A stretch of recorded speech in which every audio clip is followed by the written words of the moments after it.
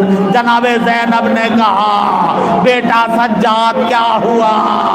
آئے پھوپھی اماں، ارے روح پرواز کر گئی سکینہ کی۔ آزادارہ نے مظلوم کربلا جب آپ نے قید خانے میں قضا پائی ہے، عزادارو ایک روایت یہ بھی ہے کہ یزید نے کفن بھیجا، لیکن یہ جھوٹی روایت ہے۔ عزادارہ نے مظلوم کربلا یہ سچی روایت ہے کہ غسالہ غسل دینے کے لیے آئی، لیکن جب کرتے کو جسم سے چپکا ہوا دیکھا تو سوال کیا کیا یہ بچی بیمار تھی؟ جناب زینب نے کہا یہ بیمار نہیں تھی، اس کی پشت پر اتنے تازی آنے لگے کہ اس کا کرتا اس کے جسم سے چپک گیا۔ عزادارہ نے مظلوم کربلا آپ نے دیکھا ہوگا جب جنازے کو اٹھایا جاتا ہے تو ہاتھوں پر لے کر چلتے ہیں۔ سید سجاد کے ہاتھوں میں ہتھکڑیاں، پیروں میں بیڑیاں، گلے میں خاردار توق، کمر میں لنگر۔ عزاداروں نے مظلوم کربلا ارے لاشِ سکینہ ہاتھوں پر لے کر چلے۔ آپ نے دیکھا ہوگا جب لاشے کو قبر میں رکھتے ہیں، قبر میں رکھتے ہیں تو آپ نے دیکھا ہوگا ارے لاشے کو، میت کو جھک کر ہی تو قبر میں رکھا جاتا ہے۔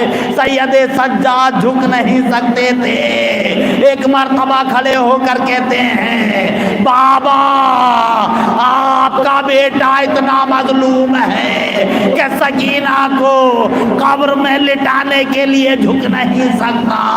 دو ہاتھ قبر سے بلند ہوئے، بیٹا سجاد لاؤ، سکینہ کو مجھے دے دو، میں تمہاری ماں فاطمہ ہوں۔ عزادارہ نے مظلوم کربلا قید خانے میں جناب سکینہ کی قبر سید سجاد نے بنا دی۔ آخری روایت اور مجلس تمام۔ عزادارو 1225 میں سید مرتضیٰ نے خواب دیکھا۔ جناب سکینہ نے کہا سید مرتضیٰ میری قبر میں پانی آ گیا ہے، حاکم شام آپ کو حکم دے گا آپ میرے جنازے کو نکال کر اپنے ہاتھوں پر رکھنا، جب قبر درست ہو جائے تو میری میت کو قبر میں رکھ دینا۔ عزادارہ نے مظلوم کربلا جو خواب سید مرتضیٰ نے دیکھا وہی خواب حاکم شام نے دیکھا، اپنے غلام کو سید مرتضیٰ کے پاس بھیجا۔ سید مرتضیٰ کے پاس جیسے ہی حاکم شام کا غلام آیا ہے نا اور یہ خواب بیان کیا، سید مرتضیٰ سے کہا حاکم شام نے بلایا ہے۔ سید مرتضیٰ حاکم شام کے پاس پہنچے، حاکم شام نے کہا میں نے یہ خواب دیکھا ہے، کہا میں نے بھی یہی خواب دیکھا ہے، کہا ٹھیک ہے، لوگوں کو لے کر جناب سکینہ کے قبر پر پہنچے، قبر کو کھودا گیا۔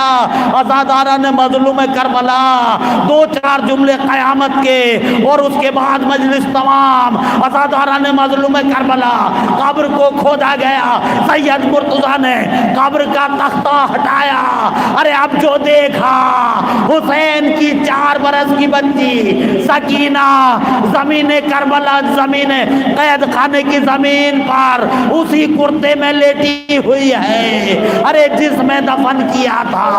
سید مرتضیٰ چیخ مار کر رونے لگے، سر پیٹنے لگے۔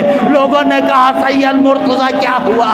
سید مرتضیٰ نے کہا ارے میں نے دیکھا کہ سکینہ کے جو اشک چہرے پر بہے تھے ان کے نشان آج بھی جاری ہیں، کانوں سے جو گوشوارے چھینے گئے تھے کانوں کی لو میں آج بھی خون موجود ہے، ارے سکینہ کے ہاتھوں میں جو رسی باندھی گئی تھی آج بھی نیل کے نشان موجود ہیں۔